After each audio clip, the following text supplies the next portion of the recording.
Viewers like you make this program possible. Support your local PBS station.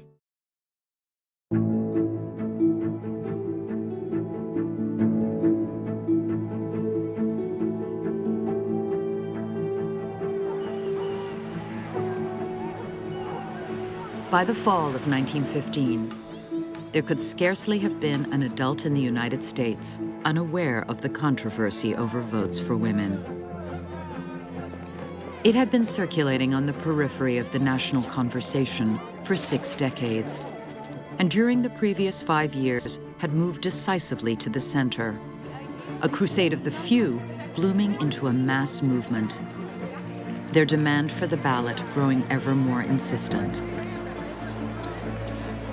Hotly debated in town halls, on street corners, and around dinner tables the country over.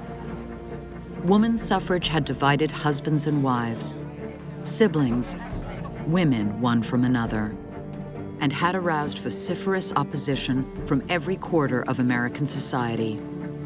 Industrial interests, politicians, and not least, the states of the former Confederacy, where the franchise was a jealously guarded instrument of white supremacy. With defeats far more numerous than victories, new voices had risen to champion new, more aggressive tactics. And the suffrage movement had splintered over strategy, highlighting the fundamental question of what it would take for American women to finally win the ballot. What no one anticipated in 1915 was the lengths to which they would actually have to go. This is a real struggle. It is a struggle over ideas. Who are women? What can they be? What can they do? Who should they be?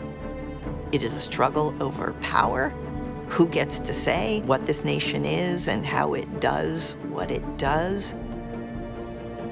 The fact that there is resistance to the expansion of democratic rights is not uniquely American. When people have some rights that other people don't have, you have to convince them to share. Not everybody's going to want to.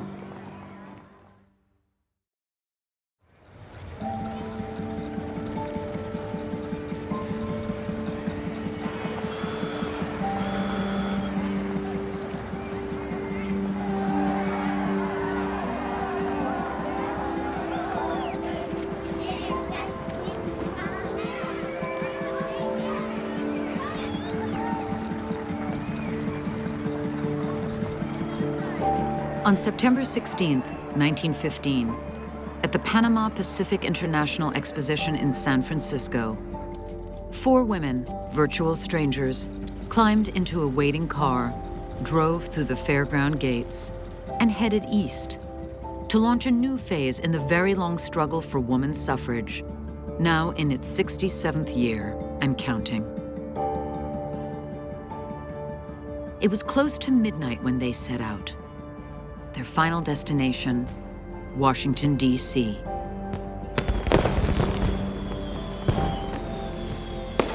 The car takes off. Very, very dramatic.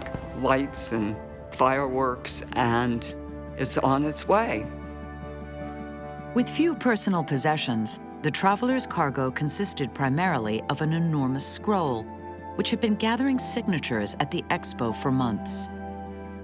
A petition demanding an amendment to the U.S. Constitution that would enfranchise all of the nation's women at once. Bearing it across the continent was Frances Jolliffe, 42, and a drama critic from Washington State, poet Sarah Bard Field, 33, and a native of Oregon, and 2 Swedes who had volunteered their brand new Willis Overland for the trip.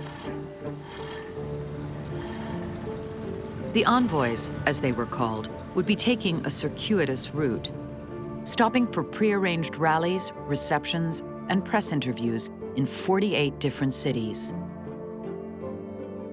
Not counting unplanned detours, the itinerary was nearly 5,000 miles.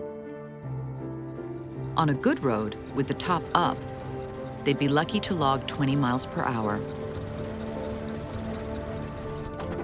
You have to imagine roads at that time. Roads are like tracks across the prairie left by wagons. They had to cross the desert. There are no maps. There was no interstate highway system. There weren't street lights. There weren't payphones. There was really no infrastructure to support a crazy trip like this.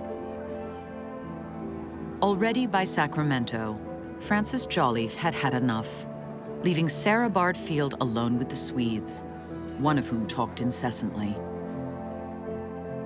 Like Odysseus, I have many experiences to relate, Field telegrammed a friend from the road. 12 miles through alkali salt pan in Nevada's Great Basin, an experience Field described as plowing through dust. Snowdrifts so high in Wyoming that everyone had to get out and push. A mud hole in Kansas that swallowed the overland as if it were a shoe. Newspaper outlets would call in with scenes from the road. The whole adventure of it was really captivating for the nation. Women were quite literally crossing a new divide in America and being much more vocal and aggressive, demanding the vote, not asking politely. The stunt was the handiwork of Alice Paul, a 30-year-old Quaker with a PhD from the University of Pennsylvania, and a playbook inspired by her apprenticeship with Britain's notoriously militant suffragettes. Having been recently ousted from the movement's preeminent organization, the more moderate National American Woman Suffrage Association, Paul now led the upstart Congressional Union, a small cadre of committed activists who shared her impatience for the ballot and her willingness to employ unladylike tactics to win it. Women had been at this for decades, and the movement was going nowhere. And Alice Paul really believed that the answer was in needing a new approach. While her one-time allies from the National Association continued to wage the battle state by state, reenacting the by now tired ritual of pleading with male voters on street corners, Paul had set her sights on the federal amendment and had appealed instead to female voters from the 11 so-called free states of the West, where women already were fully enfranchised. As the popular humor magazine Puck acknowledged with a 2-page spread in its special 1915 suffrage issue, the 4 million women of the free states were poised to liberate their sisters elsewhere. All they had to do was vote in solidarity with the cause. Alice Paul's envoys would deliver that message to Capitol Hill and make it known to the Democrats, who held the presidency and controlled both houses of Congress, that thousands of Western women were prepared to hold them responsible for the federal suffrage amendment. The idea was to get the attention of the party and convince them that women's votes can alter the balance of power and persuade them to push through the constitutional amendment. By the time the envoys overland reached Washington, D.C. on the morning of December 6th, 4 states in the East had voted to keep women from the ballot box. And even those suffragists who dismissed Paul as a militant had begun to see the wisdom in her demand for the federal amendment. President Wilson received the envoys graciously. "Nothing could be more impressive," he said, surveying the petition. "This visit of yours undoubtedly will make it necessary for all of us to consider very carefully what it is right for us to do." What the president did not say was that he had already decided what was right to do. As he'd put it to a friend just the night before, woman suffrage will make absolutely no change in politics. It is the home that will be disastrously affected. Who is going to make the home if the women don't?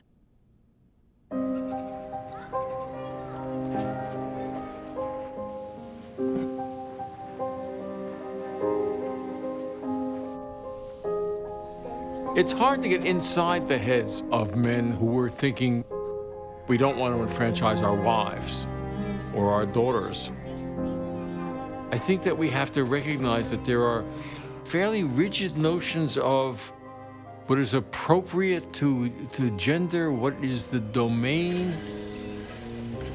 What was expected of women was that they might want to get an education, but then they would marry, they would have children, they would take care of their husbands, and they would raise the children.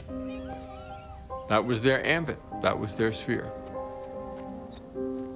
Women who had either been among the first or among the few who had completed legal education, medical school, are realizing that there's no place for them and there is nothing for them to do. And I think the most educated women really became restless. It wasn't just about casting a ballot. It really was about women's roles in society.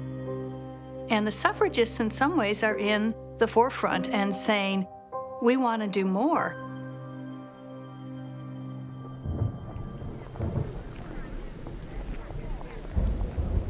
By the late spring of 1916, the call for a federal suffrage amendment had become a clamor. And in June, despite a torrential downpour, 5,500 suffragists turned out to press the point at the Republican National Convention in Chicago. Accompanied by a pair of mascots borrowed from the local zoo, the column of women stretched for 2 miles. A vast sea of umbrellas, the Chicago Herald observed, in unbroken formation.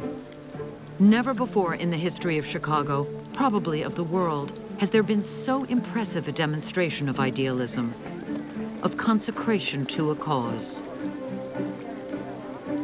It was precisely the sort of coverage the newly elected president of the National Association had been hoping for.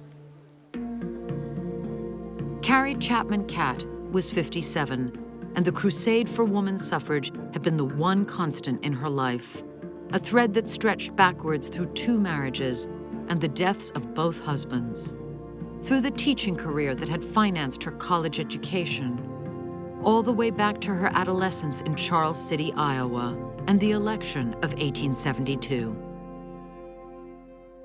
Carrie Catt is in her family farmhouse. It was a very political family. Her mother was a big supporter of Horace Greeley, who's running. Carrie Catt names her cats after the presidential candidates. It's a big deal in the house. And so her father and her older brothers and the hired hands get dressed to go vote. But her mother just is still in her housecoat and isn't getting dressed. And she says, why aren't you going? Aren't you going to town to vote? And the men laugh. And her father, who she adores, says, well, don't you know, voting is too important to allow women to do this. And she's just stunned. At that moment, she realizes she had to work towards this. Carrie Chapman Catt has been part of the movement since the 1880s and was actually president of the national organization for 4 years, right at the turn of the century. So she goes way, way back. And I think by 1916, she was just getting impatient too. The movement seems to be listing, and there's a great sense of frustration. And the National Association drafts Carrie Catt to come back and lead them into what they know is going to be a critical stage. After the crushing defeats in the East, Catt later recalled, suffragists were in no mood to go to the states again and beg the vote. Going forward, the National Association would fight for the constitutional amendment. But unlike the militant Miss Paul, leveling threats at the Democrats, Carrie Catt meant to beat the politicians at their own game.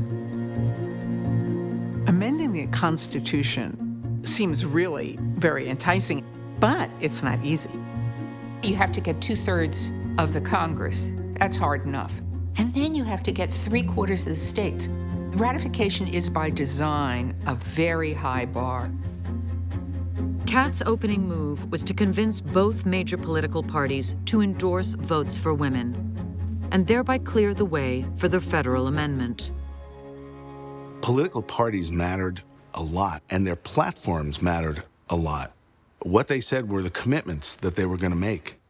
Carrie Catt is trying to convince the parties not just that this is the right thing to do, but that it'll help them politically. She's in there whispering to the men in power, this is in your interest. But at the convention in Chicago, Catt's play was blocked by anti-suffrage senators from Massachusetts and New York. In the Northeast, in the industrial states, there's strong, entrenched political machines who were not keen on women voting. The political machines want a predictable electorate, and they want to be able to win elections with the electorate that they know. You double the size of the electorate, and who knows what's going to happen. So let's just keep things as they are where we know how to manage. Thanks to pressure from pro-suffrage Republicans, a compromise eventually was struck. A plank that endorsed votes for women, so long as they were secured by action of the states. To Catt's dismay, the scene repeated itself the following week at the Democratic National Convention in St. Louis. Only this time, the opposition came from the South. With the majority of African Americans concentrated in the South, the issue of voting becomes the central preoccupation of white Southern Democrats, as well as anyone interested in the machinery of white supremacy. Southern states have gone to great lengths to disenfranchise African American men who'd been enfranchised with the 15th Amendment. So any discussion of an amendment that would include a provision for federal enforcement is crazy talk in the South. Federal action on voting had created a situation where the former slaves were voting in huge numbers. That was Reconstruction. The Southern Democrats regarded that as a grave mistake. The last thing they wanted was national constitutional action on voting rights. For Southern Democrats, the stakes were amply demonstrated by Illinois, where in 1913 women had won partial suffrage and now could vote for both presidential electors and in municipal elections. Over the previous year, renowned anti-lynching crusader Ida B. Wells and her Alpha Suffrage Club had successfully mobilized Chicago's African American women, and it helped to elect Republican Oscar DePriest, the city's first Black alderman. Black women are going to vote for president in Illinois in 1916. They are organizing themselves and their community around the polls. So if I'm an astute student of politics in the South, I understand what Black women will do if given the opening and the possibility of coming to the polls, that they will work to really upend a political order that is bound by white supremacy. That's clear. The plank that finally wound up in the Democrats' platform was nearly identical to the Republicans. Catt declared it an insult to womanhood. But as she told members of the National Association at an emergency meeting, now that both major parties had drawn a line at the federal amendment, she was more determined than ever to get it across. Remember that the federal government enfranchised the Indians, assuming its authority upon the ground that they are wards of the nation, that the Negroes were enfranchised by the 15th Amendment, that the vote is the free will offering of our 48 states to any man who chooses to make this land his home. Why, then, should American women be content to beg the vote on bended knee from man to man, when no male voter has been compelled to pay this price? Carrie Chapman Catt says this is the beginning of victory. And she launches what she calls the winning plan. Catt's idea is you support the state campaigns like New York where they might win, But the goal is going to be the federal amendment. She does the math and says, okay, clearly the more representatives there are from suffrage states, the better the chances for the federal amendment. And that is true. As more and more states were enfranchising their women, that meant there was more pressure on Congress. Carrie Chapman Catt had a political vision that was just as accurate and practical as Alice Paul's. But Catt is someone who works within the system. That's the way she is. Alice Paul says, no, I'm going to try different things, and we're going to blow this wide open.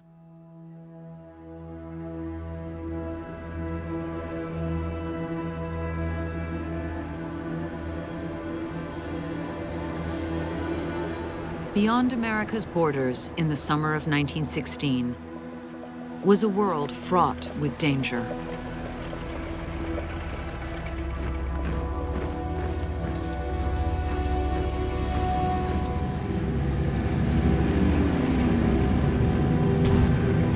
The nations of Europe were waging a brutal, seemingly senseless war that in just 2 years had claimed the lives of nearly 1 million men. And Americans were looking to elect a president who would keep them out of the fray.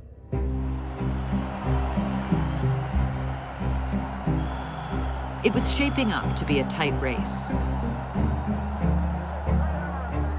Woodrow Wilson, who'd been nominated by his party on the first ballot, had the advantage of incumbency.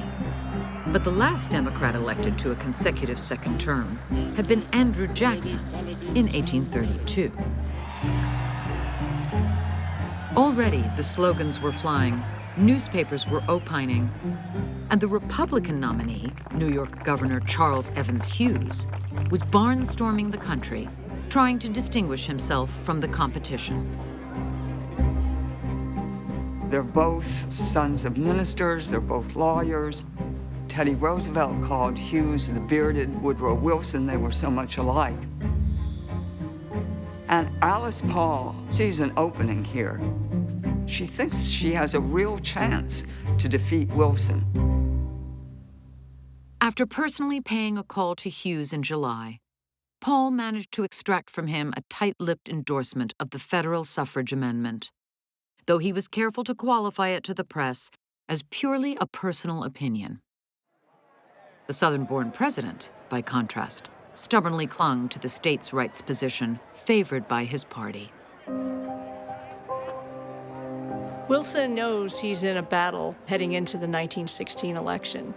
He's deeply concerned with any discussion of a federal amendment on suffrage because he's got a base of support in the South. And the whole question of who's voting in the South for Southern Democrats must remain a state matter. Alice Paul intended to make the Democrats' party line a liability at the polls. She'd already taken the audacious step of forming a new political party, the National Woman's Party, which at first was comprised only of fully enfranchised women and featured in its platform a single plank: immediate passage of a federal suffrage amendment. Now she sent organizers west to rally women voters to her party's ranks. And as she told a supporter, to convince them to cast their ballots against Wilson and the Democrats. We have been saying that the women would rise in revolt at the polls this November against the Democrats if they did not pass the amendment. We are now face to face with the test of whether they will do so. Whether we succeed in defeating Mr. Wilson is of secondary importance. What we must do is to show him and every other national leader that women are ready to revolt against hostility. The growing number of women who had full voting rights in the West were now an actual tool, a force, a political force to be reckoned with. Everybody recognized this. But Paul took a step forward. Paul says to the Democratic Party, if you do not get on board with supporting a federal suffrage amendment, we will swing the votes of 500,000 women in the western states against you. Whether your candidates in those states are pro-suffrage or anti-suffrage, we're going to vote against them. We are going to vote against Wilson, and we are going to hold the Democrats responsible for passage of a federal amendment. By the end of August, Paul had installed opposition campaigners in all 11 of the free western states. 37-year-old Lucy Burns, Paul's second-in-command, was stationed in Montana. Doris Stevens, 27, and a teacher from Omaha, took on California, while trade union organizer Rose Winslow, 26, split her time between Arizona and Wyoming. Harriet Stanton Blatch, who'd been assigned to Colorado, was sure that together they could annihilate Wilson at the polls. Blatch was 60 and a veteran of the suffrage wars. She'd spent the better part of the last decade organizing in New York, the very state where her mother, Elizabeth Cady Stanton, first had launched the movement. But the 1915 defeat there had soured her on the work. Newly widowed, she'd established legal residency in Kansas in order to be able to cast a ballot. And as she told Alice Paul, had turned her head and heart to her enfranchised sisters. I believe in women, Blatch explained. The East calls to the West for succor.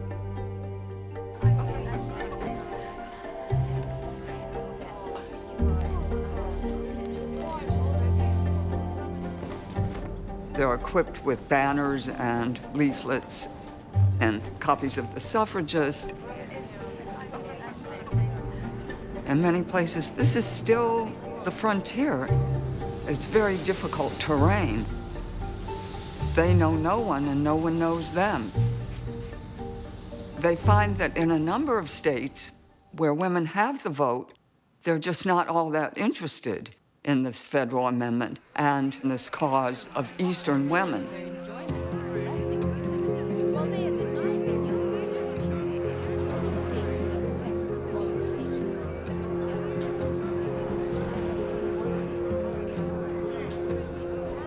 It's 1916. Nobody really cares about this. They're concerned about the war in Europe, and Wilson is announcing he won't take the United States into it. What in August had seemed a promising venture, by September had become a punishing grind as the campaigners shuttled over hill and dale to canvass far-flung voters. I am absolutely worn out, Harriet Stanton Blatch grumbled, by routing out at midnight and 4 o'clock in the morning. Even women half her age had begun to flag. By October, no fewer than 8 were down, from nervous exhaustion, bronchitis, food poisoning. Then, late in the month, the campaign star speaker, 30-year-old Inez Milholland, who'd led the 1913 suffrage parade in the Capitol, collapsed mid-speech on a stage in Los Angeles. Her last words directed to Wilson. Mr. President, how long must women go on fighting for liberty? Diagnosed with pernicious anemia and a rampant infection, Milholland languished in the hospital while Blatch finished out her tour. Women voters, remember, Wilson kept us out of suffrage. Be loyal to women. Do not return to power a president and a Congress hostile to political freedom for women. Vote against Wilson and the Democratic candidates for Congress.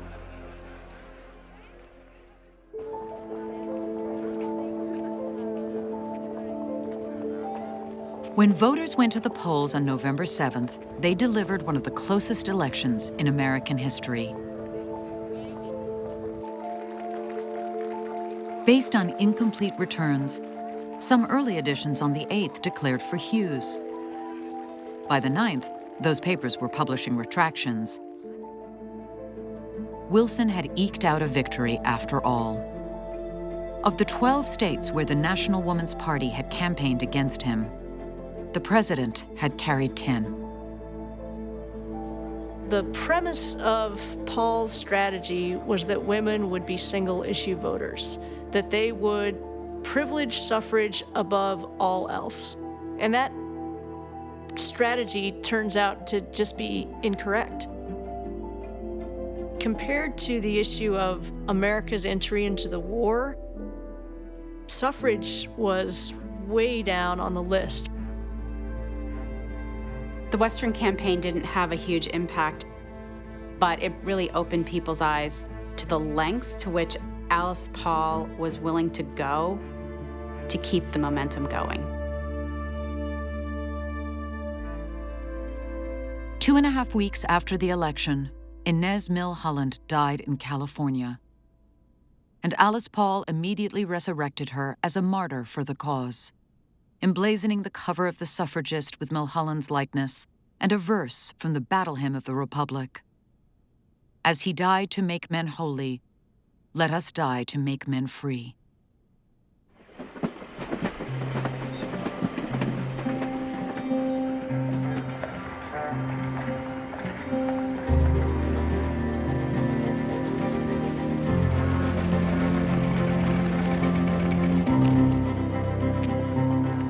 When Maud Wood Park, a newly appointed lobbyist for the National Association, arrived in Washington, D.C. in late 1916, it was with some reluctance.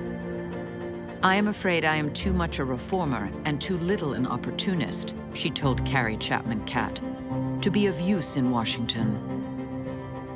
But as Park recalled, the lobby was a key component of Mrs. Catt's winning plan, and she'd refused to take no for an answer.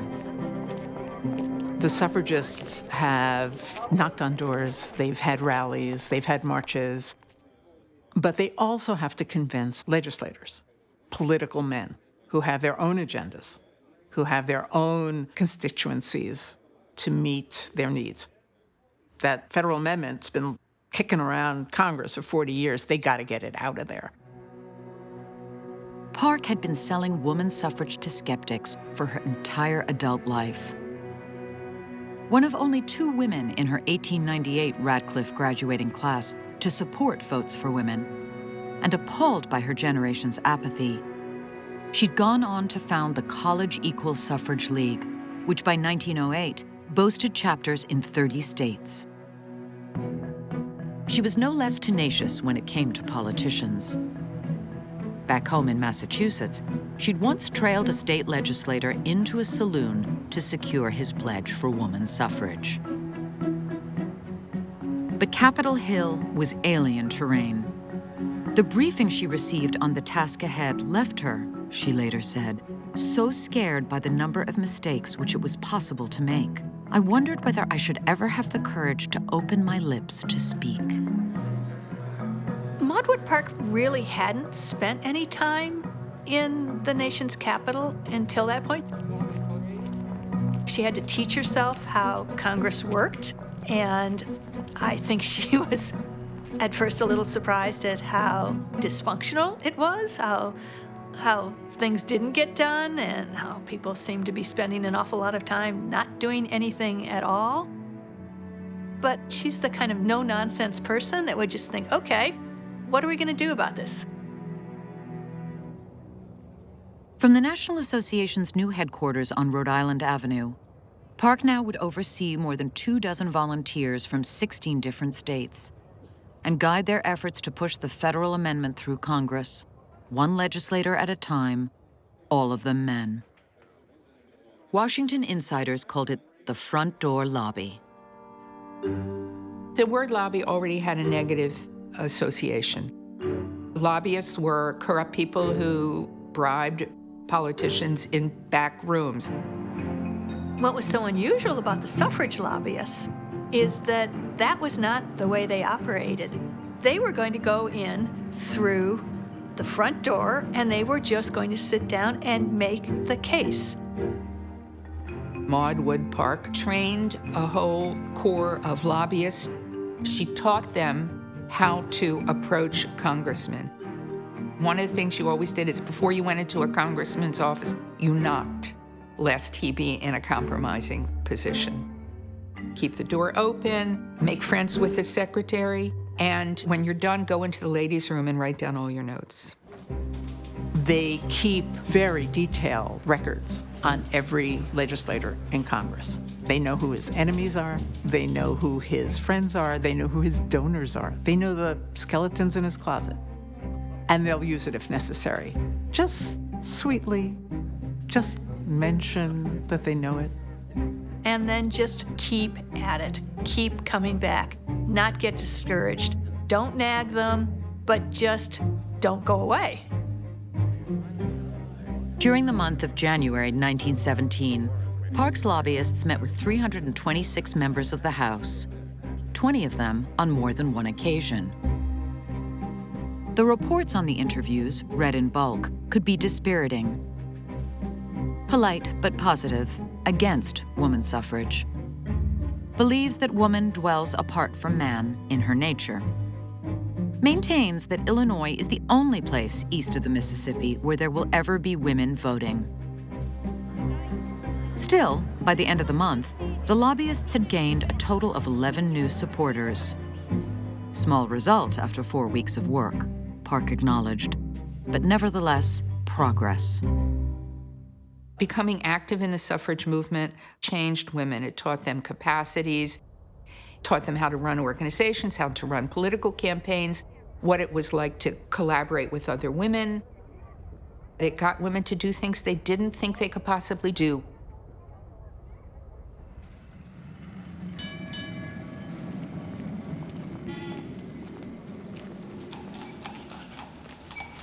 The nation's capital had barely begun to rouse itself on the morning of January 10, 1917, when Alice Paul turned her back on decades of polite patience and politics as usual and threw down the gauntlet at the very gates of the White House. A dozen suffragists assembled there just before 10 o'clock, shouldering the colors of the National Woman's Party and banners addressed to the president. They stood in silence until midday, when they were relieved by another group, who stayed until 5:30. Squads will be stationed about the White House daily until the presidential inaugural on March 4th, the Washington Herald reported. This is generally regarded as the most militant move ever made by the suffragists of this country. No one had ever picketed outside the White House like this before. For women to stand at the gates of the White House and demand attention from the president, to demand rights, is stepping far outside of social norms for that time. There had been picket lines in the labor movement for years. It's not a tactic that they invented. But applying it to suffrage and using the White House, and specifically its occupant, Woodrow Wilson, as the target, was something entirely new. It was a brilliant way of upping the ante. The demonstration had been hatched in tandem with Harriet Stanton Blatch, who'd led a deputation of 300 women to the president just days before to secure his pledge for the federal amendment as a memorial to Inez Milholland. Wilson had refused. Until the orders of my party are changed, the president had told them, it is impossible for me to do anything other than I am doing. For Blatch, the only rational response was radical action. We have got to take a new departure. We have got to bring to the president individually, day by day, week in and week out, the idea that great numbers of women want to be free, will be free, and want to know what he is going to do about it. It's now 1917. They have not made any real progress toward a federal amendment. They can't point to any real success. Something new is needed. The whole idea was to put pressure on the decision makers and to get under the skin of Wilson. You are not going to ignore this movement. At first, the protest seemed a source of amusement to Wilson, who tipped his hat to the women as he passed through the White House gates. On the second day, when the temperature hovered at 35 degrees and the pickets were reduced to perching on hot bricks and taking turns with a donated muskrat coat, he sent a messenger to ask them in for coffee, a kindness they refused. By the fourth day, everyone involved had come to regard the demonstration as a trial to be endured. "We are all worn out by the picketing," Alice Paul confessed to a friend, "and how we shall keep it up until March 4th is a problem we cannot face with equanimity." Alice Paul and her staff do an incredible amount of outreach. They are reaching out to nearby states, to colleges, to small suffrage groups, anybody they can think of who would be interested in coming to demonstrate at the White House for the suffrage amendment. So desperate was Paul for fresh recruits that she even issued invitations to local African-American activists, setting aside her deep conviction that their presence risked turning a woman's protest into a racial one. 53-year-old Mary Church Terrell, a charter member of the NAACP and a longtime suffragist, answered the call more than once, though she'd long ago resigned herself to the fact that white suffragists typically found it more expedient to exclude her. If you're a black woman, white women's racism is not news. Racism is the order of the day. You know what that is. But that's not exactly a reason to stay home.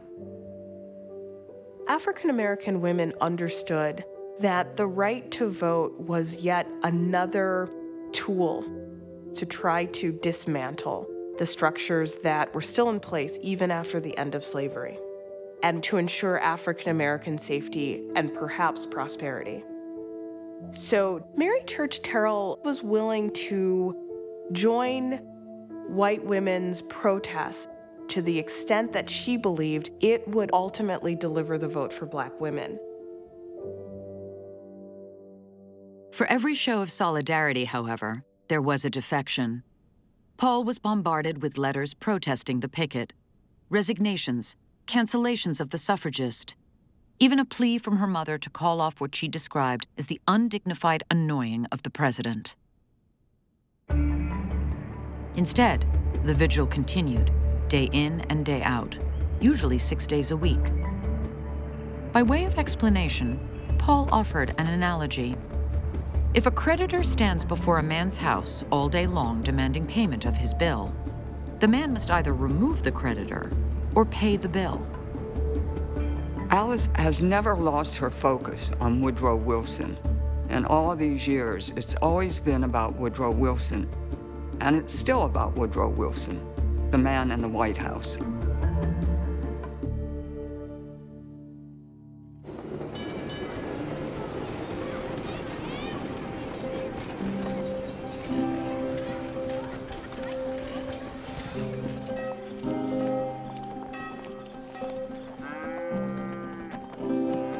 For nearly 3 years, while the countries of Europe had been consumed by battle and bloodshed, the rhythms of America's day-to-day had continued with little variation or interruption.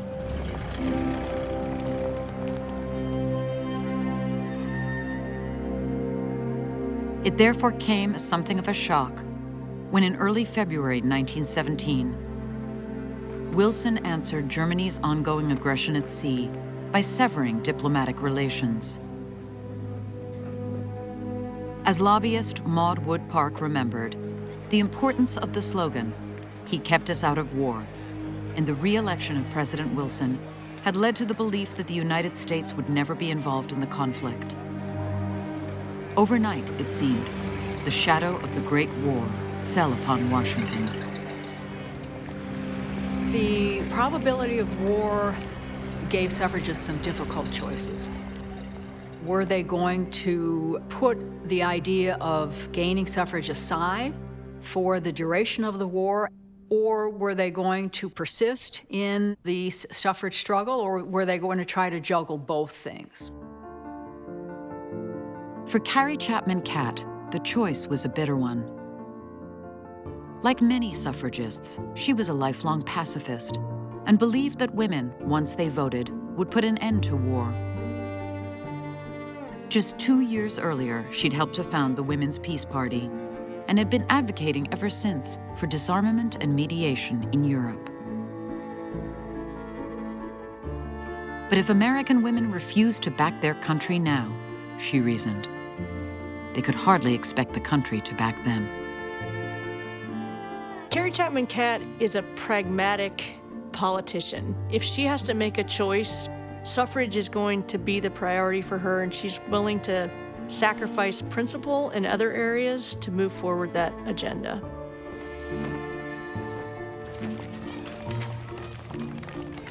On February 5th, as the nation grappled with the implications of war, Catt arrived in the Capitol to have dinner at the White House. Officially, she was the guest of the Secretary of the Navy, but the evening's host was President Wilson. This dinner comes at a really important time for Wilson. He's facing the prospect of having to say to many of those who voted for him, I am no longer able to keep us out of war. For Catt, it's also a really important time. There are major states, New York being the most significant, that are having a referenda in the fall of 17, and she needs President Wilson's support. So we don't know for sure what happens at that dinner. There's no transcript of what they discuss, but what we do know is what happens afterwards. Less than 3 weeks later, in a hand-delivered letter to President Wilson, the National Association offered its services to the government of the United States.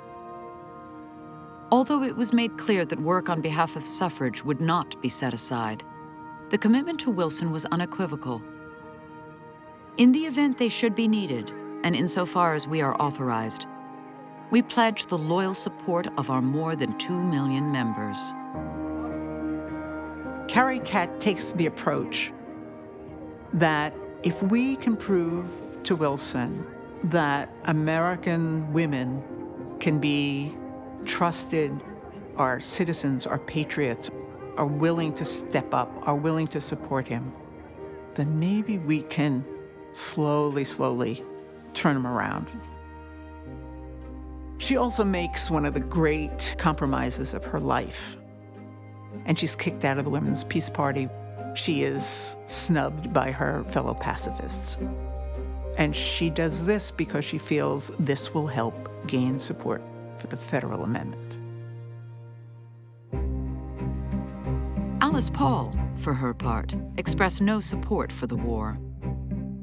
And the daily protest at the White House gates went on, to the mounting consternation of not only President Wilson and the men of Congress, but also Harriet Stanton Blatch, who believed that in a time of national crisis, picketing ought not to be pursued. Even Paul's mentor, the implacable British suffragette Emmeline Pankhurst, had set her demand for the vote aside when England went to war. But Paul refused to back down. When the Civil War began, Susan B. Anthony was told the same things we are being told today. If she'd only drop her suffrage work and become an abolitionist, women would be given the vote as a reward as soon as the war was over. She did drop her work, and as a result, all legislation in which women were interested was promptly dropped.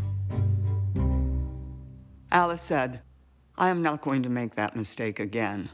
We are going to continue the battle for the federal amendment. We are going to continue picketing. And they did.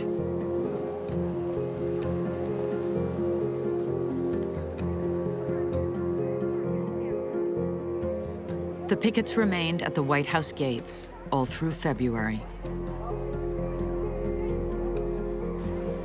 They were still there on the eve of Wilson's second inaugural on March 3rd. A contingent of hundreds, who marched the half-mile around the White House 4 times in a drenching rain, chanting votes for women.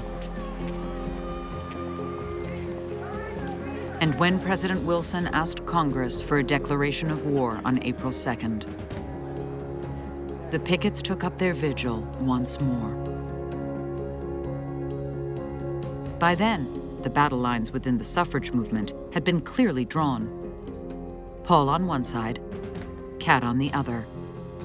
And between them, a president who, by his own account, was willing to go to war to make the world safe for democracy.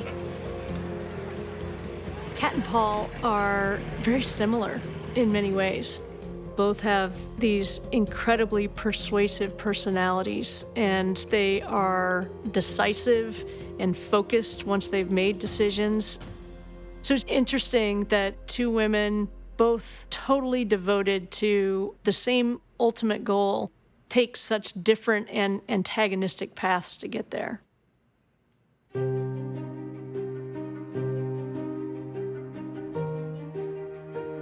The joint session of Congress that President Wilson called in April 1917 was historic. Not simply for the declaration of war it was asked to consider, but because for the first time, a woman participated in the deliberations. 34-year-old Jeanette Rankin, a longtime suffragist, now the newly elected Republican representative from the free state of Montana. When Rankin arrived in the House chamber that morning as the first woman ever to hold federal office, she was greeted with cordial applause.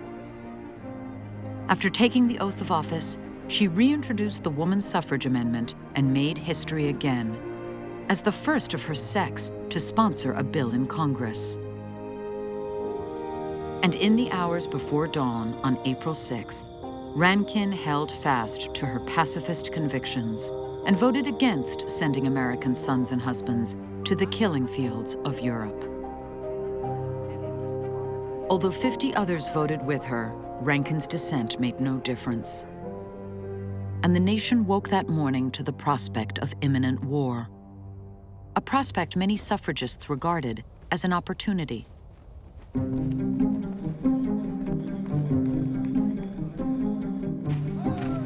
Over the months to come, as the draft plucked tens of thousands, then millions of young men out of the workforce, women would slip in to replace them.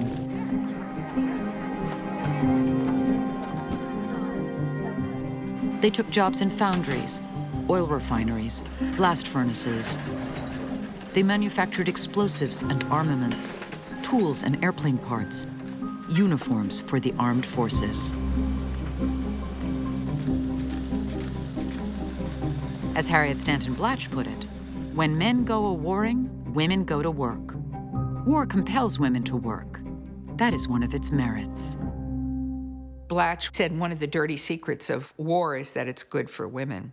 She thought it would help women enter into industry, and it did. It was a massive modern war, and there was a vast hinterland of people who needed to be involved to get those armies out there and to get them active. And so women could justify by their war effort the fact that they were patriots too. In Washington, the Wilson administration moved to avail itself of the support Carrie Chapman Catt and others had pledged, and created the Women's Committee of the Council for National Defense, the first governmental entity entirely comprised of and focused on women. With Anna Howard Shaw, Catt's predecessor at the National Association, as chairwoman, and Catt one of the Committee of 10, the Council marshaled the resources of scores of women's organizations and put them in service to their nation's defense, coordinating the cultivation and distribution of food, providing assistance to the Red Cross, promoting patriotism among recent immigrants. Caps were knitted for soldiers, Liberty bonds sold, and more than $100,000 raised to maintain a hospital in France. 74 women of the National Suffrage Association, most of them physicians or nurses, volunteered to go abroad to staff it. Cat, meanwhile, saw to it that their good turns for democracy did not go unnoticed. They run a very sophisticated public relations outfit out of New York, pumping out articles about women in the war and all the wonderful things they're doing. They send these to newspapers around the country. This is the mass media of the time. There's not even radio at this point. This is how America is learning what women are doing for the war. Cat talks of women's war service as being equivalent to military service. It's as if she's leading a military organization, an army of women, and that's the phrase that she uses. The army of women organized for suffrage are now organized in support of the nation during a time of war.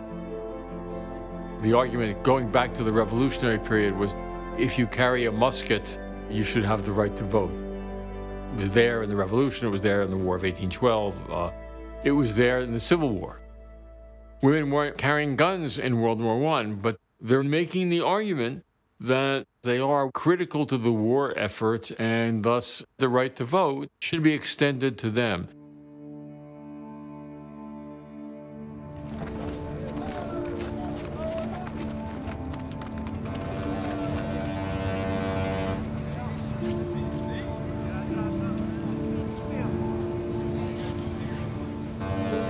On June 20th, 1917, as the first American troops neared France, the National Woman's Party pickets launched their 6th month of protest with a bold provocation.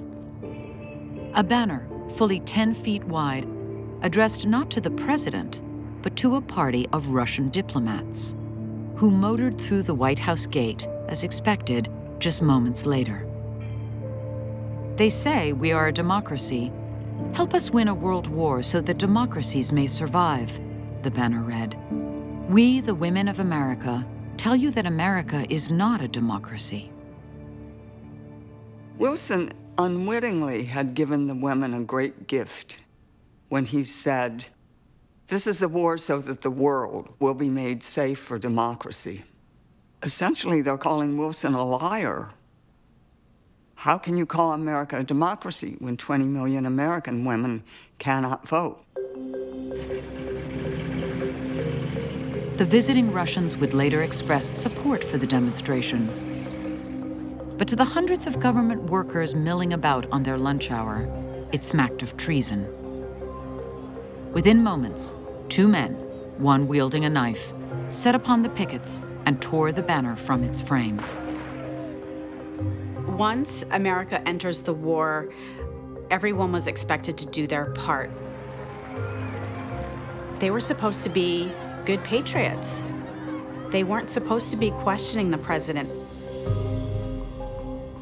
These women become traitors. They become people who are refusing to stand up for their nation during a war. Wilson wanted the pickets gone. I dare say you heard about the fracas raised by the representatives of the Woman's Party, he wrote his daughter. They certainly seem bent upon making their cause as obnoxious as possible. I think he hated Alice Paul with a passion. She was a thorn in his side constantly. He tried to ignore it.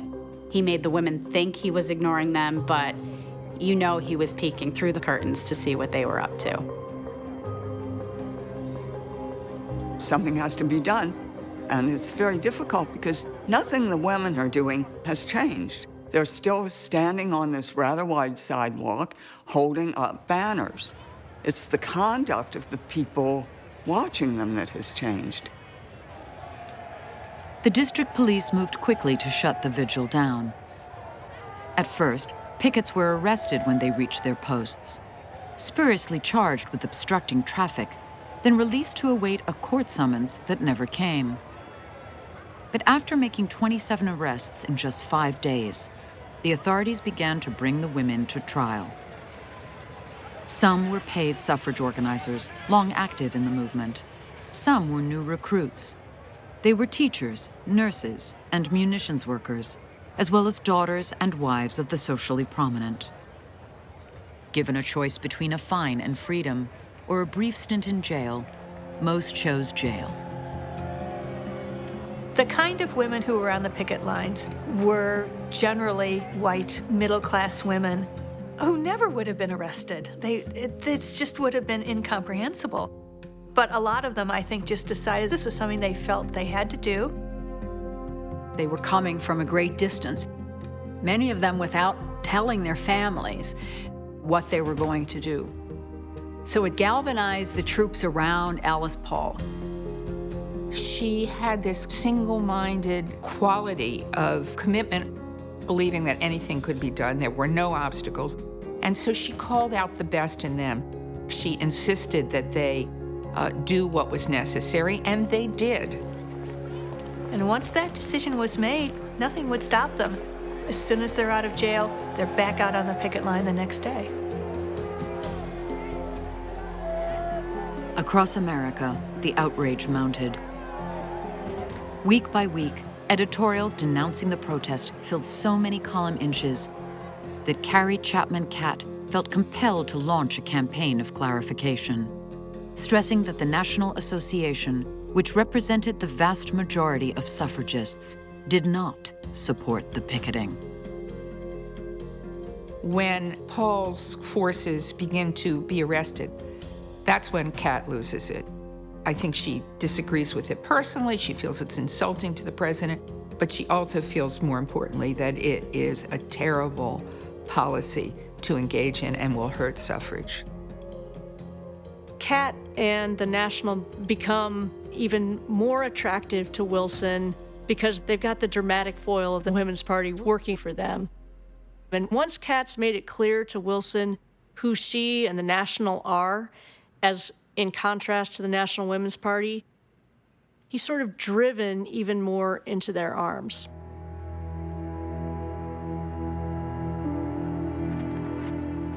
By midsummer, the pickets' intractability had become so vexing to President Wilson that his administration conspired with local newspapers to minimize coverage of the vigil, hoping a lack of publicity would tamp it down. But Alice Paul upped the ante again and sent women out in August with an incendiary banner composed by Lucy Burns, which compared Woodrow Wilson to the leader of enemy Germany.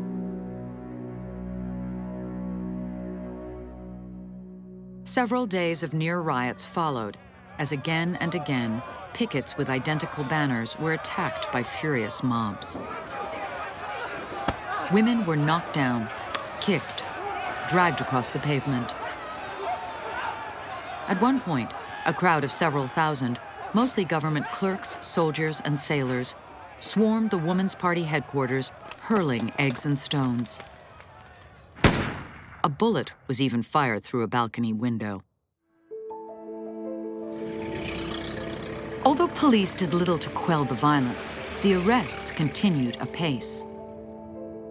Between mid-August and the end of September, 29 women were put behind bars, some at the district jail, others at the Occoquan workhouse, an open barrack prison on the Potomac River. Sentences now ran between 30 and 60 days. As the sentences grow longer for simply standing in front of the White House gates, more people begin to be concerned. President Wilson begins to get letters from people who are supportive of him and saying they are not supportive of the pickets, and yet the length of time in jail, the conditions that are reported, seem to be wholly out of proportion to any crime these women may have committed. Rumblings of disapproval could be heard even within Wilson's inner circle. His former campaign manager, Dudley Field Malone, registered his protest by abruptly resigning his lucrative post as collector of the Port of New York. Then, he offered to represent the pickets in court. If men had been demanding the vote and ignored by the government for decades, Malone told the president, their inevitable impatience and righteous indignation would be understood. Yet the penalties for picketing only grew stiffer. First-time offenders arrested in October were given 6 months.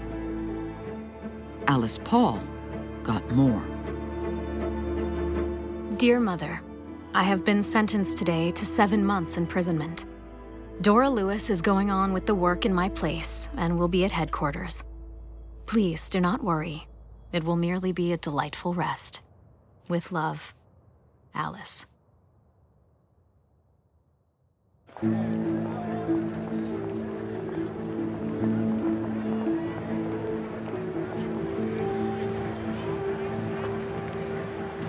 On October 27, 1917, 1 week after Alice Paul was handed down her sentence, Carrie Chapman Catt led a phalanx of 20,000 suffragists down New York City's Fifth Avenue. Together, on their placards, they carried the signatures of more than 1 million women to a petition demanding the right to vote.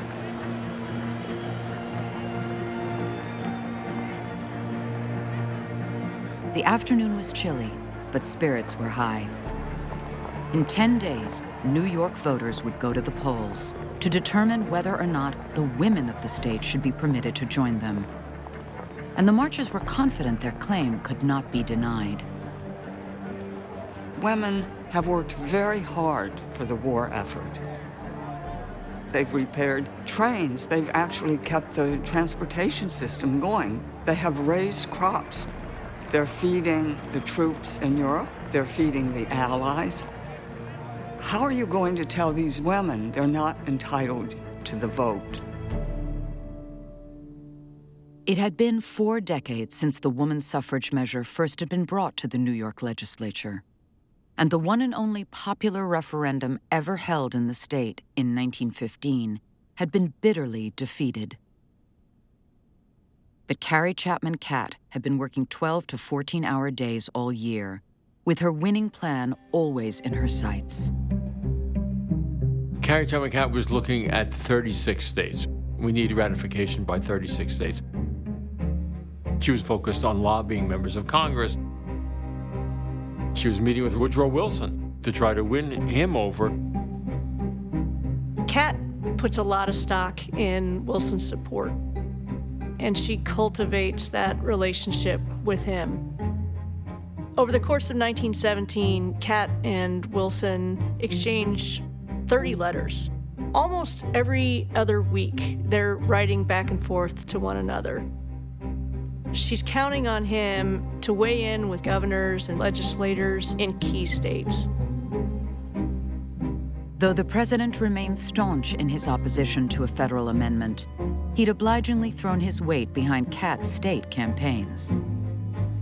Thanks to his influence and the tireless efforts of thousands of unsung heroines on the ground, 5 states recently had followed the Illinois example and extended either presidential suffrage or primary suffrage to women, dramatically enhancing their political clout.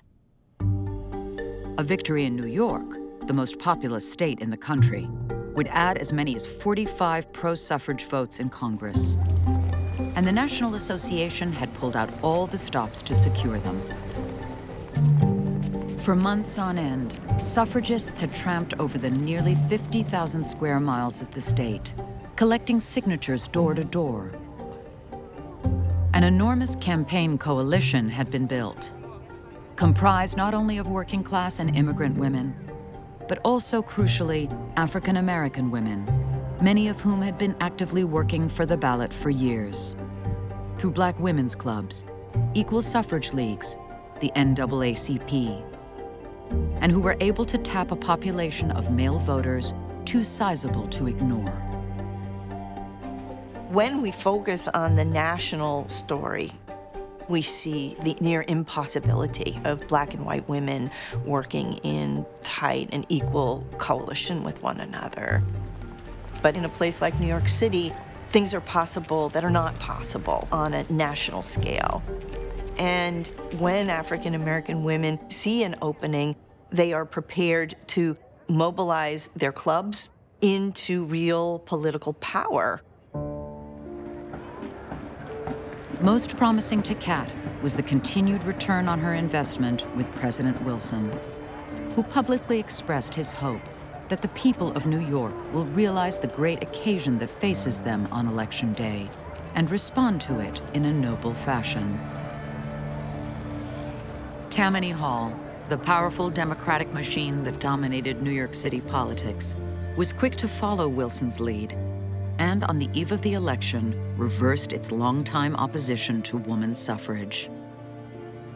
If you are a politician, you don't want to stake out a strong position on a losing side where you're in opposition to people who might become enfranchised anyway, especially a lot of people, like half the population. So that what happens at that point, when they're looking at the end game, they say, let's get on the bandwagon. On election night, as newsboys roamed the streets below hawking late editions, Carrie Chapman Catt stood in a window of the National Association's headquarters on Fifth Avenue and watched as the building that housed the Anti-Suffrage Times flashed its rooftop spotlight, a signal that the women of New York at last had won the right to vote.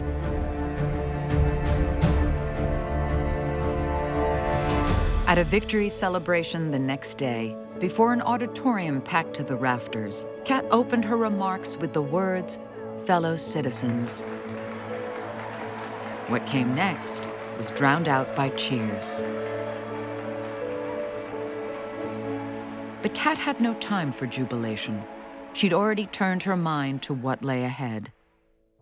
"The victory is not New York's alone," she declared. "It's the nation's. The 65th Congress will now pass the federal amendment." Catt called the New York victory the Gettysburg of suffrage, meaning it was the battle that turned the tide. But it wasn't the battle that ended the war.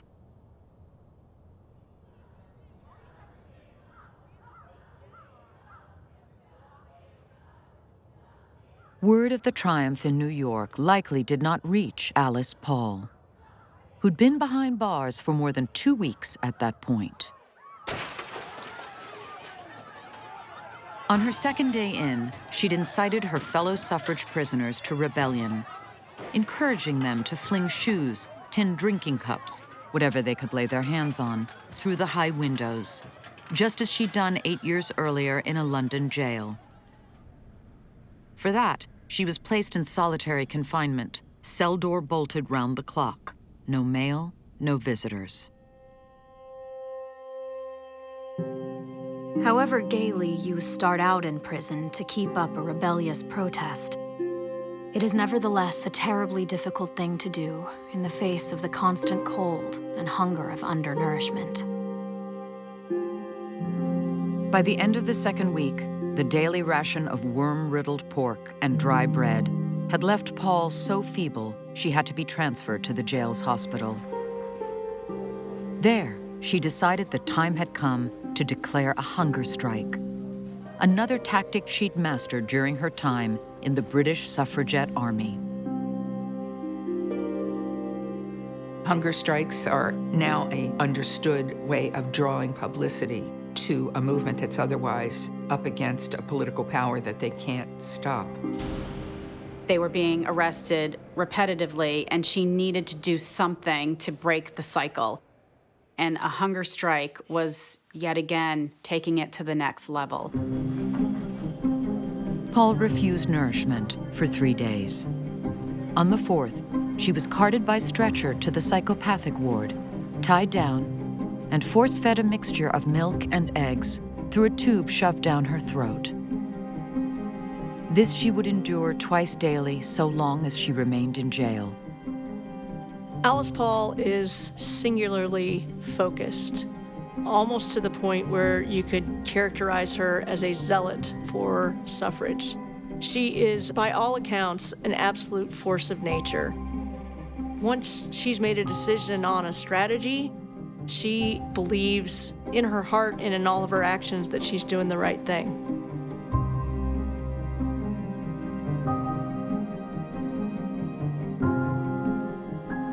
The news of Paul's ordeal, which played all across the country, was followed by yet more pickets, more arrests, more suffragists standing trial. This was an extraordinary innovation in the tactics of protest. People deliberately getting arrested, hunger strikes, doing it for the media. And it was the first time you had this kind of nonviolent, ongoing civil disobedience on a great public issue in the nation's capital. It had never been done before in the United States. The fact that a woman will put her body on the line for her right to be a citizen is considered shocking. But women are realizing that if they don't act in these ways, nothing will change. In mid-November, no fewer than 34 women appeared before the district judge. Only one paid the fine, and then only because her husband, a former congressman, insisted upon it. The rest were sent to Occoquan with sentences of varying lengths. In recognition of her advanced age, 73-year-old Mary Nolan received the lightest of 6 days. Lucy Burns, who'd only just been released from her first stint at Occoquan, got 7 months. When they demanded to be treated as political prisoners, the pickets were met with flagrant brutality. Seized upon by guards, they were beaten, dragged through the corridors, and thrown into cells. Burns, labeled the ringleader, was handcuffed and left overnight with her arms chained to the top of her cell door. The women would later refer to the experience as the Night of Terror. By morning, more than half of them, including ringleader Burns, had joined Alice Paul's hunger strike. The harsh treatment begot sympathy, and people thought it had to stop. This is outrageous. Why are you doing this to these women? On November 23rd, lawyers for the pickets successfully persuaded the court to transfer the Occoquan prisoners to the district jail. Struck by the appearance of the women, some of whom were plainly on the verge of collapse, the presiding judge followed up 3 days later with an inquiry to the jail superintendent. "Are there prisoners in your custody," he asked, "whose health might be endangered by serving further time?" The superintendent's reply was unambiguous. All of the suffragists. They were incredibly weak and beaten up. They hadn't eaten in days, and nobody wanted to have a dead suffragist on their hands. Alice Paul and the others on hunger strike were the first to be released. They passed through the gates of the district jail just hours later, some too frail to walk without aid, and were met by a clutch of reporters seeking comment from Miss Paul. We were put out of jail as we were put in, at the whim of the government. They tried to terrorize and suppress us. They could not, so they freed us. We hope that no more demonstrations will be necessary. But what we do depends entirely on what the administration does.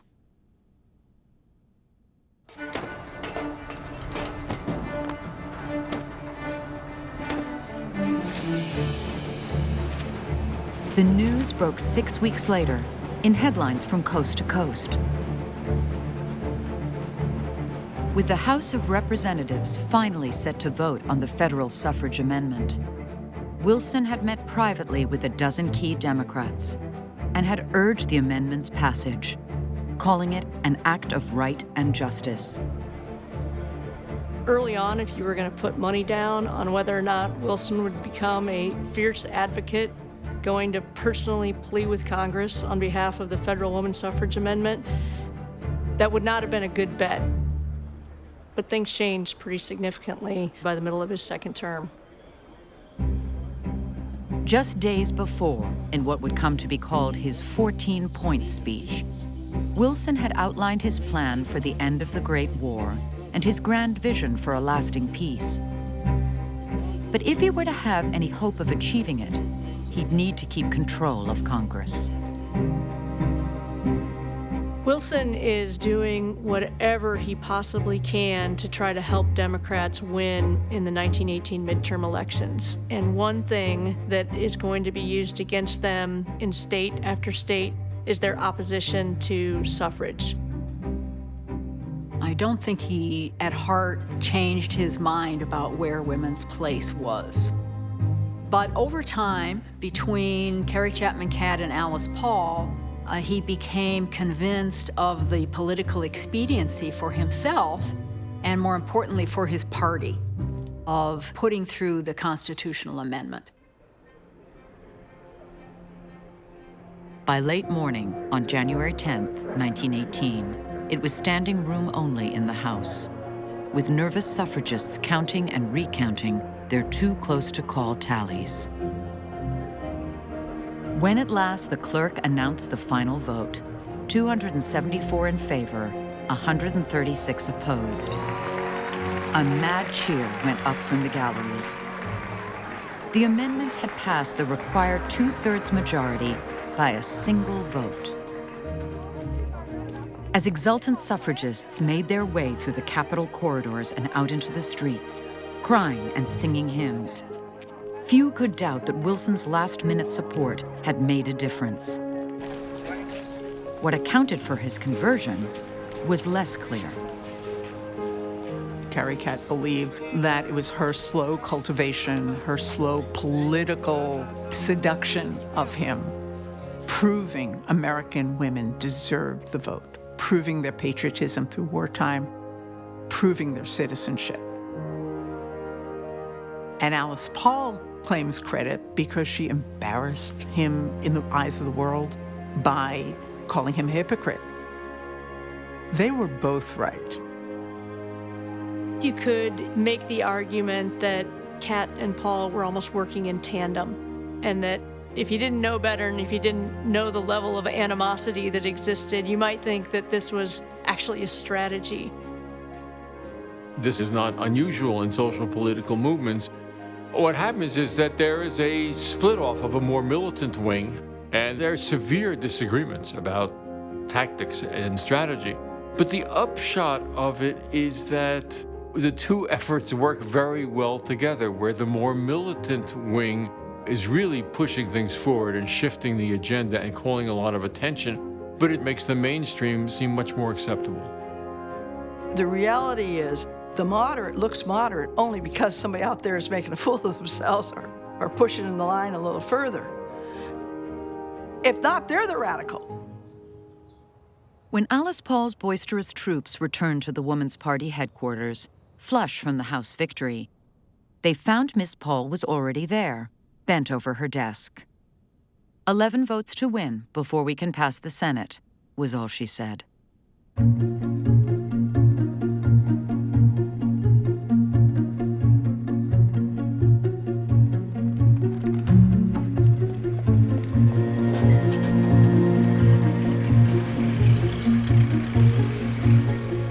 The long-anticipated success has come at last. And our federal amendment, after 49 years of struggle, is through the House. The woman's hour has struck. Please start at once a series of letters and telegrams to your senators. We won by a single vote in the House. We may be beaten by a single vote in the Senate. Leave no stone unturned. Put on your armor, mobilize your army, and be ready. Yours for final victory before 1920.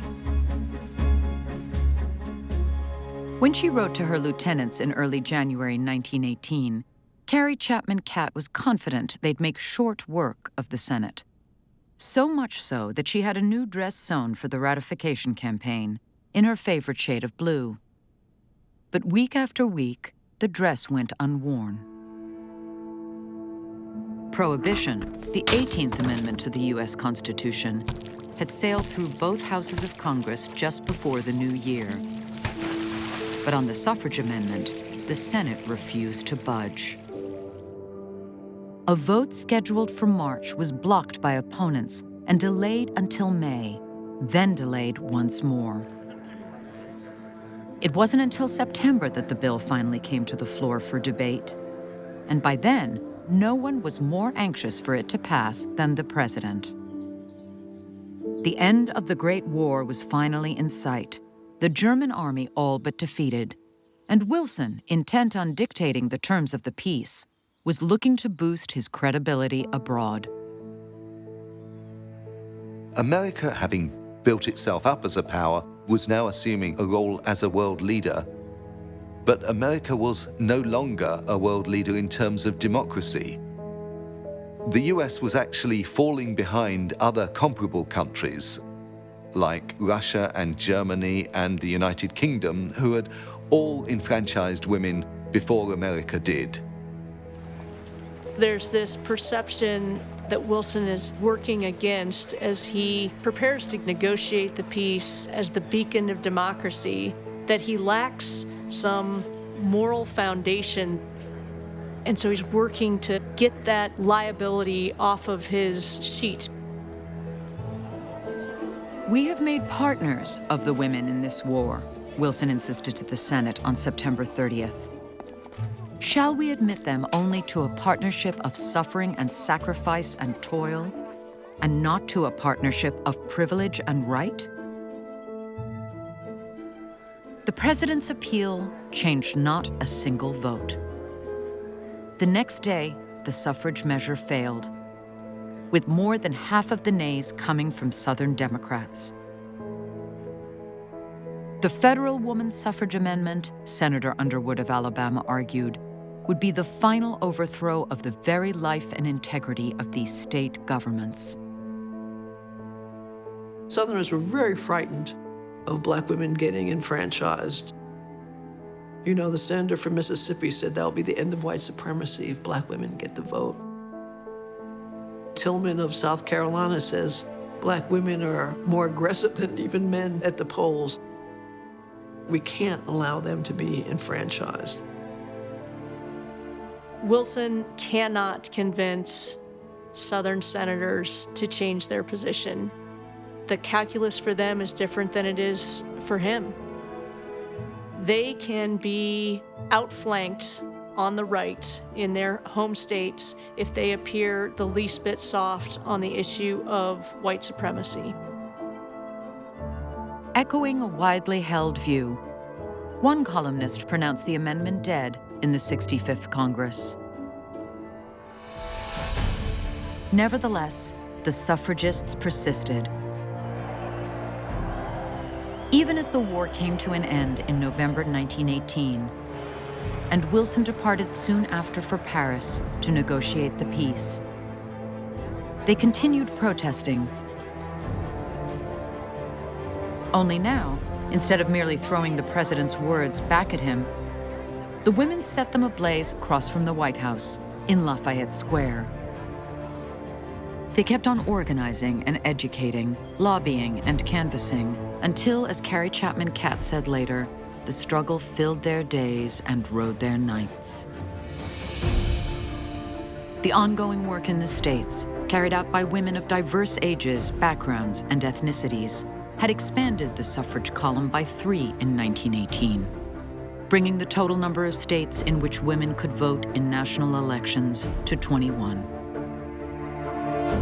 Still, the amendment idled in the Senate, while Southern opponents put forward various modifications designed to limit the franchise to white women. By early 1919, after more than a year of inaction, suffrage leaders were prepared to compromise. As she dispatched 26 members of the Woman's Party on a national speaking tour, with the slogan, "From Prison to People," Alice Paul clarified her objectives to the press. Negro men cannot vote in South Carolina, she told the New York World by way of example. And therefore Negro women could not if women were to vote in the nation. We are organizing white women in the South.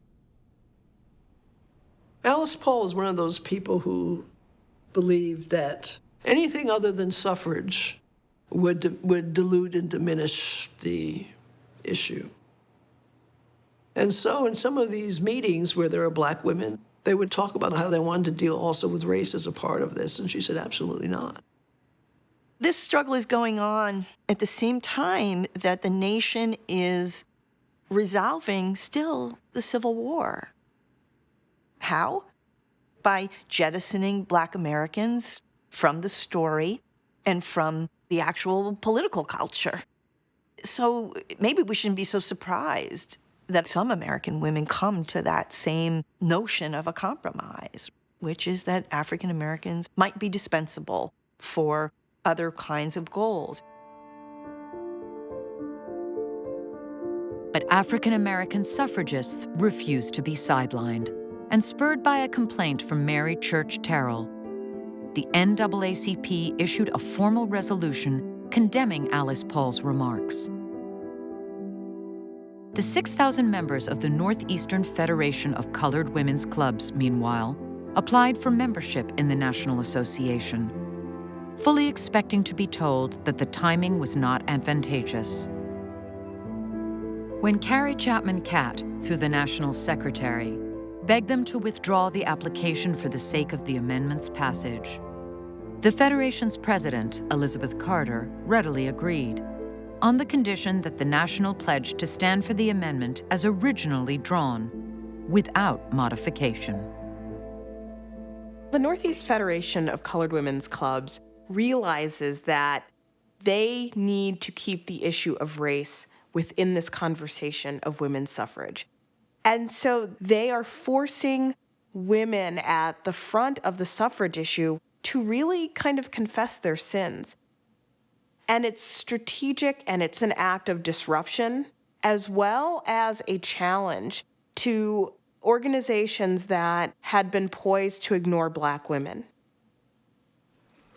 In the end, only the Democrats' loss in the midterm elections broke the political stalemate.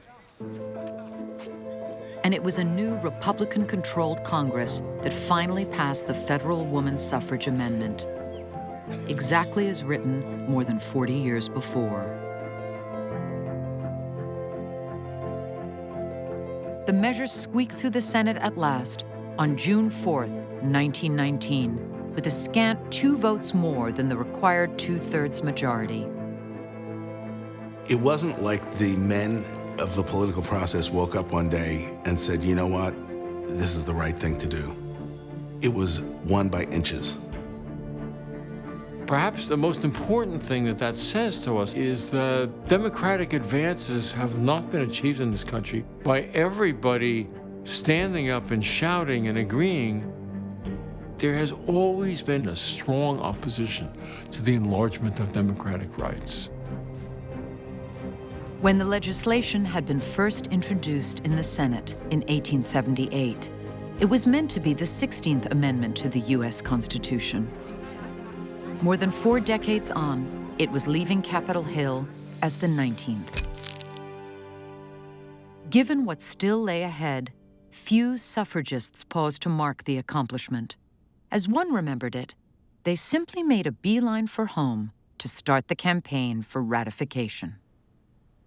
The endurance, the incredible endurance of these women to keep fighting.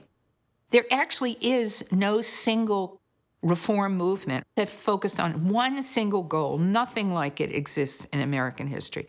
To fight and fight and fight and fight and fight for the same thing for so many years.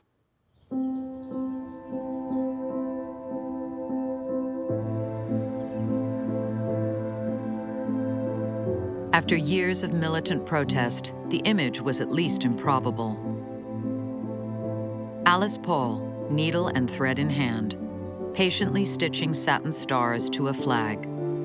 A gambit for publicity she dubbed the Betsy Ross of suffrage. When a similar photograph, featuring another Woman's Party member in the role of Ross, appeared on the cover of The Suffragist in mid-July 1919, the flag bore 11 stars, one for each of the states that had already ratified the 19th Amendment. Subsequent editions would track its progress through the state houses of America. 3/4 of the states have to ratify any federal amendment. There are 48 states in 1920. That means 36 states have to ratify. There were not 36 states at that point that already allowed women to vote, nowhere near that close. And so each state to add to that was a real battle.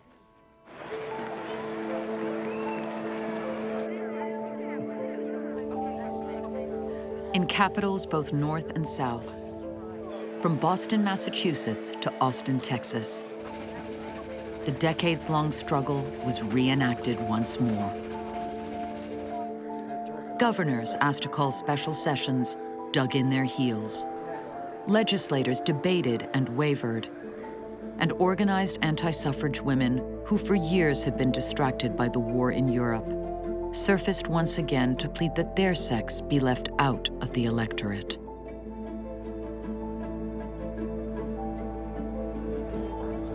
It took the suffragists a full year. But as of mid-June 1920, 35 states had ratified the amendment. 8 more, 7 of them in the Solid South, had rejected it. 3 others refused even to consider it. That left as a possible 36th only North Carolina, where defeat was all but certain, and Tennessee, which just the previous year had extended presidential voting rights to women in a bitterly contested battle that split the dominant Democratic Party.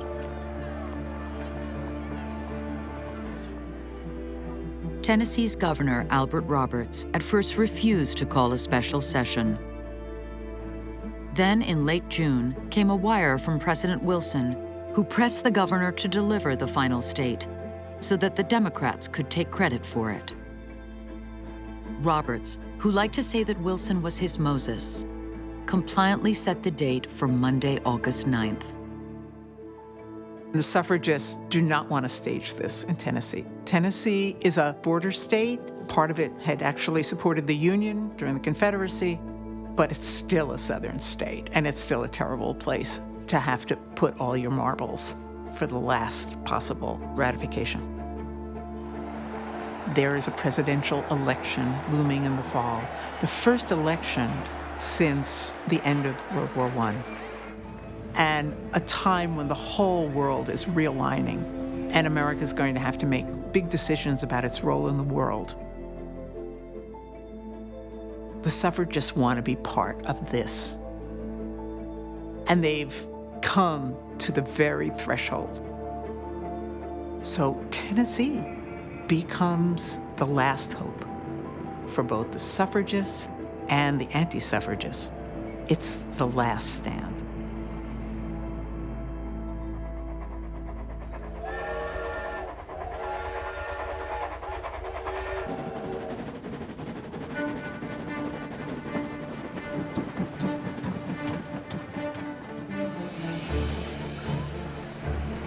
They began to converge on Nashville during the first abysmally hot week in August 1920.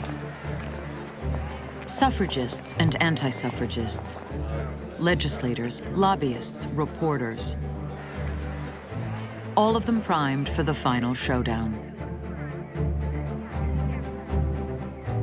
Carrie Chapman Catt had been in town for a month already, preparing the legislative ground from her third-floor suite at the Hermitage Hotel. Carrie Catt has been leading the field work for the suffragists. They want legislators to commit in advance to sign a paper saying, yes, I'm going to vote for the federal amendment. They send Tennessee women out to every town and hamlet and say, we are your constituents. You have to sign this. And so, by their count, they have the votes.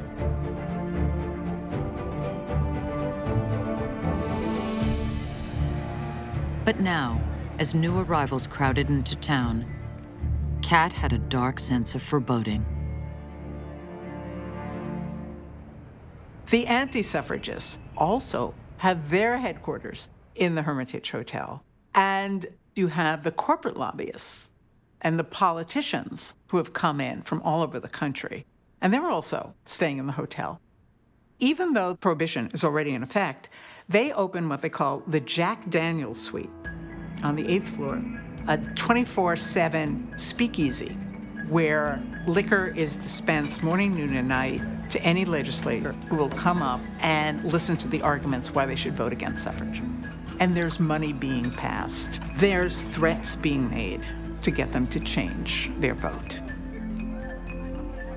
Alice Paul, stuck in Washington, D.C., raising funds for the ratification campaign, got word of the shady dealings from Sue White, a veteran picketer and native Tennessean whom Paul had put in charge of the Woman's Party efforts on the ground.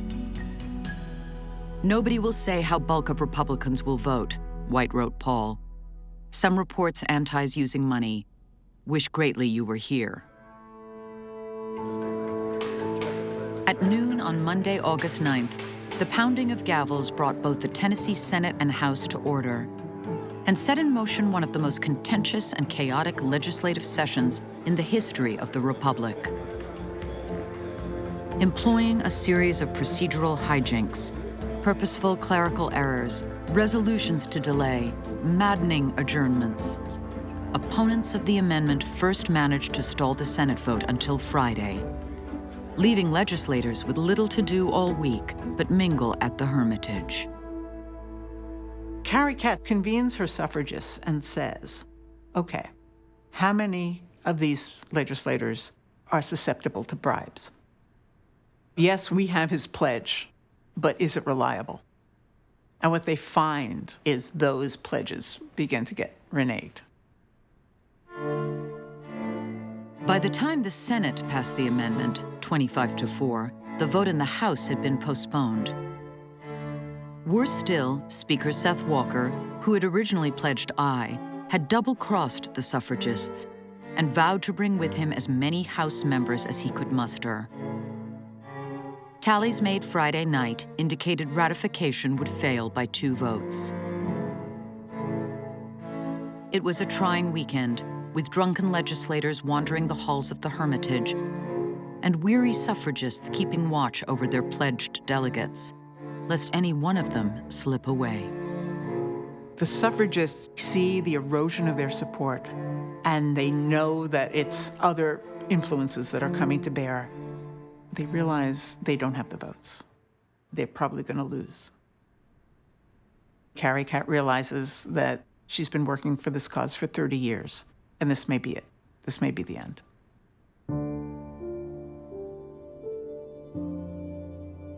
On Wednesday, August 18th, after 9 days of delays and 3.5 hours of debate, the suffrage measure finally moved to a vote on the House floor.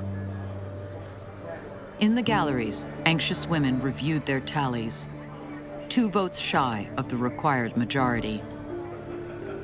The chief clerk began to call the roll. Anderson, Bell, Byrne. Harry Byrne was 24 years old, the youngest member of the legislature, and a representative of a strenuously anti-suffrage rural district. But that morning, a page had handed him a letter from his mother, which spoke more loudly to Byrne than did his constituents. It's a mother's letter. She's asking him to go shopping for her in the big city and buy some sheet music. But she also says she's been reading the papers and noticing he's not been supporting the suffragists. And she admonishes him and says, be a good boy and help Mrs. Catt. To the astonishment of all, Harry Byrne voted aye, bringing the tally dead even. And there it remained through the rest of the roll call. Suffragists were already weeping softly when, at the last possible moment, Banks Turner suddenly stood to address the speaker. The 30-year-old farmer had been counted as an opponent, but he'd kept silent when the roll was called. Now, he announced he wished to be recorded as having voted aye. Catt, who'd elected to wait out the vote at the Hermitage, could hear the roar in the galleries clear across the street. Carrie Catt's window faces the State House, and she hears shouting. And she realizes this is it. The dream of her life was coming true.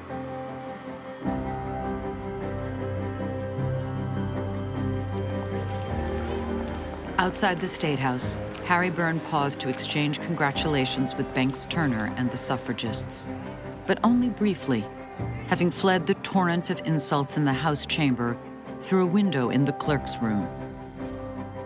The closeness of the vote shows you how important this struggle is, and shows you weren't just fighting windmills. There is always an opponent, and that opponent has power, and they are yielding only because they have to. The rush wire from Nashville soon reached a waiting Alice Paul, who hastily stitched to her ratification banner the long-awaited 36th star.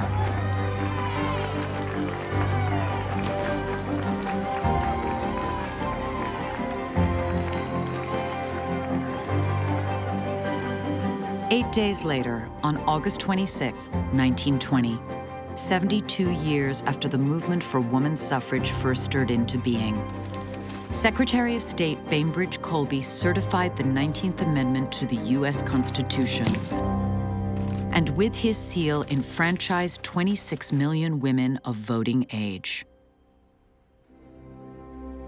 The phrase you hear is, in 1920, American women were given the vote. It drives me crazy. The struggle for women's suffrage takes over 7 decades. The women who began the movement didn't live to see it come to fruition. And the women who took it over the finish line weren't born when it began. And so you have these 3 generations of American women who all come together in this extraordinary movement for equality. To reduce that to women being given the vote or granted the vote, it just does a disservice to what is clearly one of the most sustained and successful moments of political mobilization in all of American history.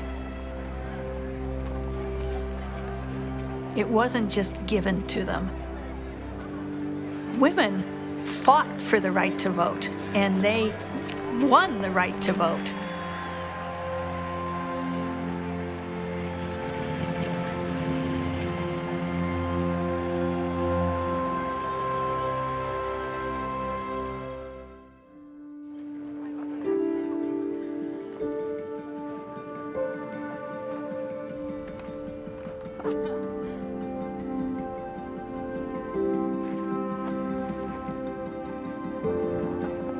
When Americans went to the polls in November 1920, an estimated 9 million women were among them. Only a third of the eligible female electorate, but roughly 3 times the number who'd been active in the suffrage movement's final phase.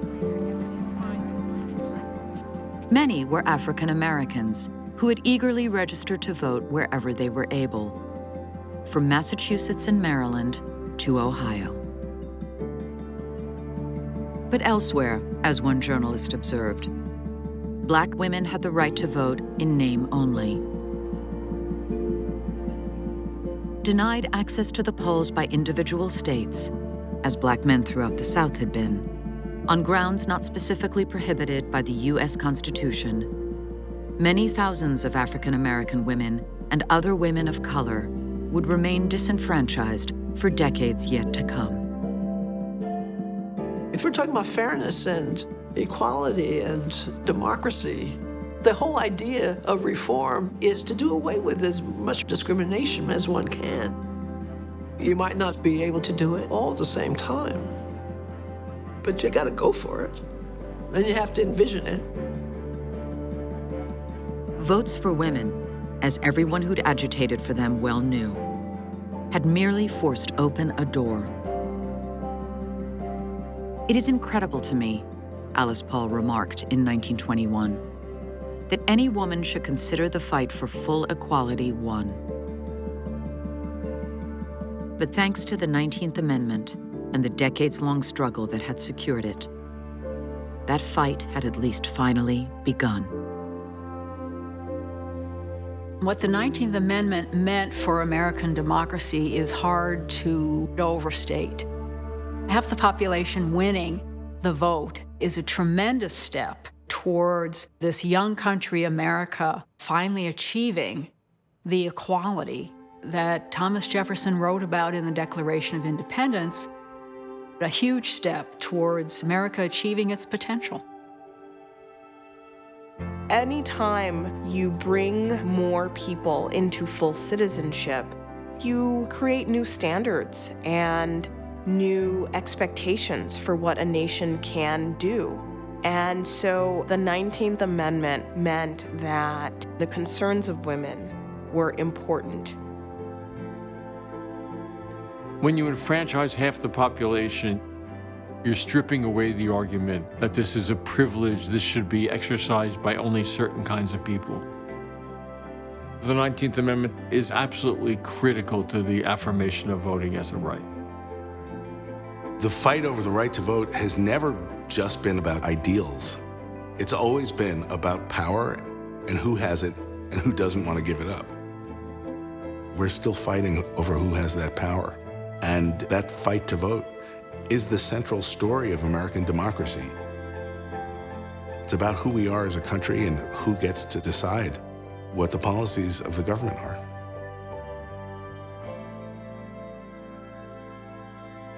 Like all those who had spent their lives in pursuit of the ballot, Carrie Chapman Catt was deeply conscious of its value. And she'd closed out her career as a suffragist with a plea that the newly enfranchised not lose sight of what it was they had won. The vote is the emblem of your equality, women of America, the guarantee of your liberty. Women have suffered agony of soul, which you never can comprehend, that you and your daughters might inherit political freedom. That vote has been costly. Prize it. The vote is a power, a weapon of offense and defense, a prayer. Use it intelligently, conscientiously, prayerfully. Progress is calling to you to make no pause. Act.